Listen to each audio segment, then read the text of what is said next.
Hello everyone, I am Yogita Sharma, Assistant Professor in Commerce and Management at DIPS IMT Ramnik Avenue Jalandhar. आज जो हम topic continue करने जा रहे हैं that is trade union act 1926। इस टॉपिक पे ऑलरेडी मैं 2 वीडियो बना चुकी हूँ जिसमें अभी तक हमने सेक्शन 1 से लेके सेक्शन 20 तक कवर कर लिया है। आज हम आगे अपने टॉपिक कवर कर रहे हैं, बाकी जो रिमेनिंग सेक्शंस हैं। Let's start section 21, right of minors to membership of trade union. ये सेक्शन हमें बताता है कि for being the member of a trade union a person should have attend the age of 15 years. कम से कम 15 साल की एज होनी चाहिए अगर आप ट्रेड यूनियन के मेंबर बनना चाहते हैं। Then is section 21A, it deals with disqualification of office bearers of trade union. अगर कोई पर्सन जो है वो किसी ट्रेड यूनियन का ऑफिस बेयरर बनना चाहता है तो 2 केसेस में वो डिसक्वालीफाई हो जाता है, वो ऑफिस बेयरर नहीं बन सकता। किन 2 केसेस में नहीं बन सकता? First is if he has not attend the age of 18 years. अगर वो अभी तक 18 साल का नहीं हुआ। ट्रेड यूनियन का मेंबर बनने के लिए आपकी एज 15 साल होनी चाहिए, लेकिन यूनियन का ऑफिस बेयरर बनने के लिए आपकी एज कम से कम 18 साल होनी चाहिए। तो अगर अभी आपने 18 साल के नहीं हैं तो आप डिसक्वालीफाइड हैं यूनियन का ऑफिस बेयरर बनने से।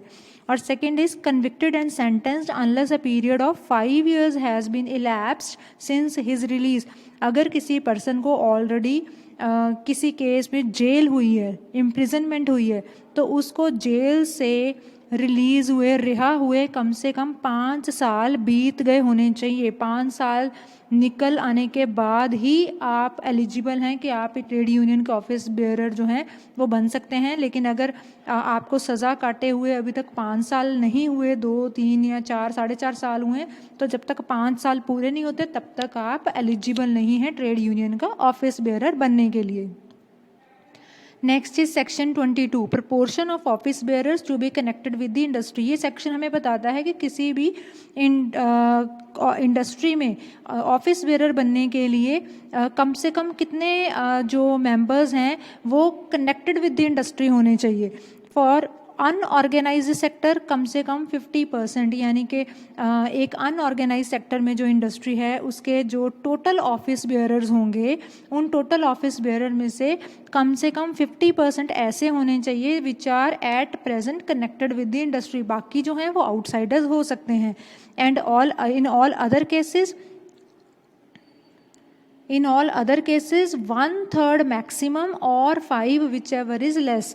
तो उसमें टोटल ऑफिस बेयरर्स का 1/3 आप कैलकुलेट कर लेंगे, मैक्सिमम 1/3 हो सकता है या 5, दोनों में से जो कम नंबर है उसको कंसीडर किया जाएगा।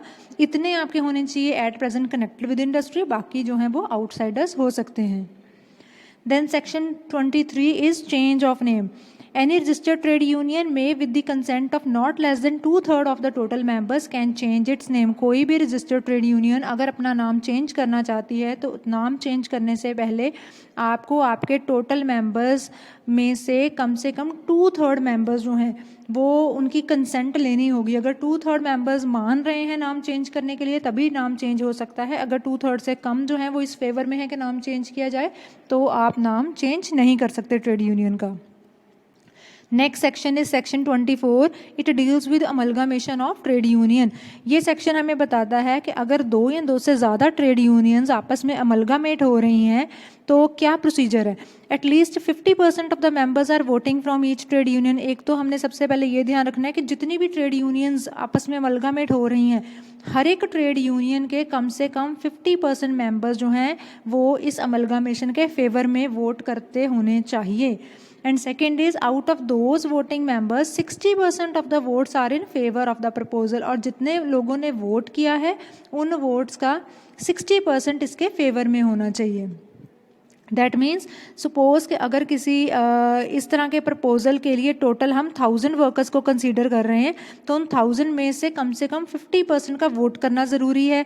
1000 का 50% मीन्स ऑब्वियसली इट्स 500, तो 500 एम्प्लॉयज़ का वोट करना ज़रूरी है। और वो जो 500 की वोटिंग हुई है उसमें से 60% दैट मीन्स 300 का उनके फेवर में, इस प्रपोजल के फेवर में वोट करना ज़रूरी है, तभी अमलगामेशन हो सकती है, अदरवाइज नहीं हो सकती। Then section 25 is notice of change of name or amalgamation. In case of change of name affected by amalgamation, the notice has to be signed by the secretary and at least 7 members of each trade union which is a party to it. तो अगर कोई जो trade union है वो अपना नाम बदल रही है बिकॉज ऑफ अमलगामेशन, क्योंकि सपोज के दो ट्रेड यूनियंस आपस में अमलगामेट हो गई हैं, अब दो अमलगामेट होने की वजह से अपना कुछ नया नाम रखना चाह रही हैं, तो वो जो नया नाम रखा जाएगा उसका जो नोटिस देना है आपने रजिस्ट्रार को, उस नोटिस के ऊपर हर एक ट्रेड यूनियन जो दो मर्ज हुई हैं तो दोनों के अलग अलग सेक्रेटरी होंगे, उनका सिग्नेचर होना चाहिए और दोनों ही ट्रेड यूनियंस के 7 मेंबर्स के साइन होने ज़रूरी हैं. Then section 26 deals with effect of change in name and of amalgamation. Any proceeding against the trade union its former name will continue in its new name. ये section हमें बताता है कि अगर किसी ट्रेड यूनियन के ऊपर ऑलरेडी कोई प्रोसीडिंग चल रही है, कोई लीगल केस चल रहा है पुराने नाम पर, फॉर्मर नेम के ऊपर, तो अगर लेटर ऑन वो अपना नाम चेंज भी कर लेती है तो उस प्रोसीडिंग के ऊपर कोई इफेक्ट नहीं पड़ेगा, वो केस एज इट इज़ उस नए नाम के अकॉर्डिंग भी चलता ही रहेगा. Then section 27, dissolution of trade union. For dissolution of a trade union, a notice signed by 7 members and by the secretary of the trade union has to be sent to the registrar within 14 days of the dissolution. अगर members अपनी trade union को dissolve करना चाहते हैं तो dissolution का जब आपने डिसीजन ले लिया तो उसके बाद विदिन 14 डेज़ आपको रजिस्ट्रार को इसके बारे में इन्फॉर्म करना है, और वो जो आप इन्फॉर्मेशन दे रहे हैं, वो जो नोटिस आप दे रहे हैं, उस नोटिस के ऊपर साइन होने चाहिए किसके, कम से कम 7 मेंबर्स और एक आपकी ट्रेड यूनियन के सेक्रेटरी के. And then last section is section 28 which deals with annual return. ये सेक्शन हमें बताता है कि हर एक ट्रेड यूनियन जो है वो अपनी एक एनुअल रिटर्न बनाती है और वो एनुअल रिटर्न आपको ऑब्वियसली किसके पास देनी है, रजिस्ट्रार के पास देनी है. ये जो एनुअल रिटर्न उन्होंने बनानी है, इस एनुअल रिटर्न में क्या क्या इन्फॉर्मेशन होती है, इसमें है a general statement of all receipts and expenditures audited in prescribed manner. एक जर्नल स्टेटमेंट आप देंगे, उस जर्नल स्टेटमेंट में उस ट्रेड यूनियन से रिलेटेड सारे रिसिप्ट्स और एक्सपेंडिचर्स का डिटेल होगा, कहाँ से पैसे रिसीव किए और कहाँ पे उन्होंने खर्च किए. देन वो आपने देनी है एक कॉपी ऑफ रूल्स, ऑब्वियसली आपने ट्रेड यूनियन के कुछ रूल्स बनाए होंगे, उन रूल्स की कॉपी सबमिट करवाई जाएगी.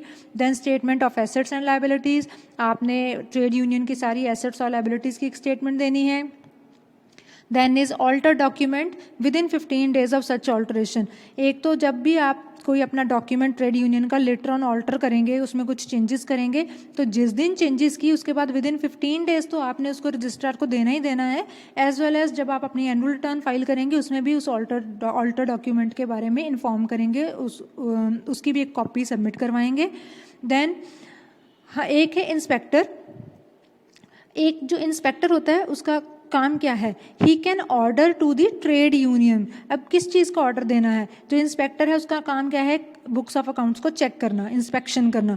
तो वो इंस्पेक्शन किस तरह से ऑर्डर दे सकता है, regarding inspection of books and register. एक तो आप किसी भी तरह का बुक्स या जो रजिस्टर हैं ट्रेड यूनियन के उनको चेक करने का ऑर्डर दे सकते हैं. और सेकेंड है to be produced at registered trade office. यहाँ तो वो इंस्पेक्टर जो है वो उन बुक्स को एट रजिस्टर्ड ऑफिस प्रोड्यूस करने का ऑर्डर दे सकता है. यानी कि वो ये कह सकता है कि ट्रेड यूनियन की जितने भी बुक्स हैं, जो रजिस्टर्स हैं, वो सब रजिस्टर्ड ऑफिस में पड़े होने चाहिए, क्योंकि because obviously he is coming for checking that. तो यहाँ तो वो खुद आके वहाँ चेक कर सकता है और प्रायर इन्फॉर्म कर देगा कि सब कुछ रेडी रखना. और आपके पास सेकेंड ऑप्शन उसके पास क्या है, at any other place with in 10 miles from the registered trade union.